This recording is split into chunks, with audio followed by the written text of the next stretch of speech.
સુરતની વીર નર્મદ સાઉથ ગુજરાત યુનિવર્સિટીની સમરસ બોયઝ હોસ્ટેલમાં દારૂની મહેફિલ ઝડપાઈ 31મી રાત્રિએ યુનિવર્સિટીના બોયઝ હોસ્ટેલમાં દારૂની મહેફિલ માંડતા 6 વિદ્યાર્થીઓ પૈકી એક પકડાયો।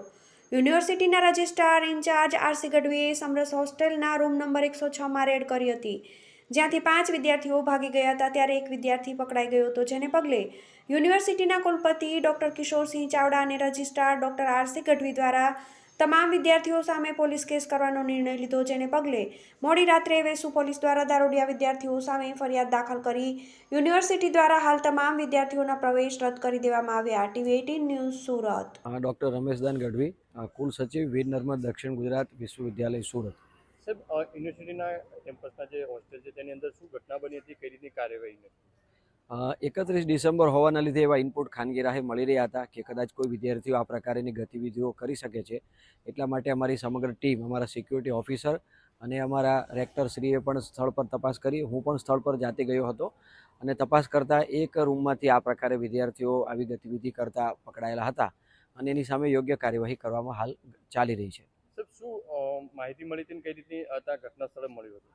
ઘટના સ્થળે જે અમારી એક હોસ્ટેલ છે એ હોસ્ટેલની અંદર વિદ્યાર્થીઓ આ રીતથી કંઈ નોનવેજ અને દારૂની બોટલ વગેરે પકડાઈ હતી અને દારૂની બોટલ વગેરે અમે પોલીસ ફરિયાદ પણ દાખલ કરવામાં આવી છે અને સ્થળ પર ગયા પછી પોલીસ પણ આવી હતી અને પોલીસને પછી હેન્ડઓવર કરવામાં આવેલું છે। એટલે પોલીસની પણ ફરિયાદ અમે રાત્રે મોડે સુધી પણ અમારા રેક્ટરશ્રી અને અમારા સિક્યુરિટી ઓફિસરશ્રી પોલીસ સ્ટેશન જઈને પોલીસ ફરિયાદ દાખલ કરવામાં આવી છે અને યોગ્ય નિયમ અનુસારની ચોક્કસ કાર્યવાહી કરવામાં આવશે। કેટલી ગંભીર બાબત, હવે શું સૂચન વિદ્યાર્થીઓને? ગંભીર બાબત તો ચોક્કસ કહી શકાય। આ તો એક સમાજ જાગૃતિનો પણ વિષય છે, શૈક્ષણિક સંસ્થા છે, આવનારી પેઢી છે, વિદ્યાર્થીઓ આ રાષ્ટ્રનું ભાવિ છે, રાષ્ટ્ર નિર્માણમાં વિદ્યાર્થીઓનું ભૂમિકા છે। એટલે સૌ સાથે મળીને આપણે જાગૃતિ કરીએ, વિદ્યાર્થીઓમાં ડ્રગ્સ, શરાબ વગેરે નહીં હોવું જોઈએ, એના માટેની ચોક્કસ અમે યોગ્ય કાર્યવાહી કરીશું અને સમાજ સાથે મળીને કરશે તો આપણે આ ચોક્કસ આમાં આપણને સફળતા મળશે એવું લાગી રહ્યું છે। જે વિદ્યાર્થીઓ પકડાય છે તેમને સામે કઈ રીતની કાર્યવાહી અત્યારે? જે વિદ્યાર્થીઓ પકડાયેલા છે અને જેની ઓળખ થઈ છે અધિકૃત અમારા રેકર્ડ દફતરે ચકાસણી કરતા, એમના હાલ તુરંત છાત્રાલયના પ્રવેશો તો રદ કરી દીધા છે, ફાઇલો પર હુકમ થઈ ગયા છે કે એમના પ્રવેશો પણ રદ કરવાની ઘટતી કાર્યવાહી કરવામાં આવે અને એની પણ બજવણી હુકમ વગેરે આજકાલમાં થઈ જશે।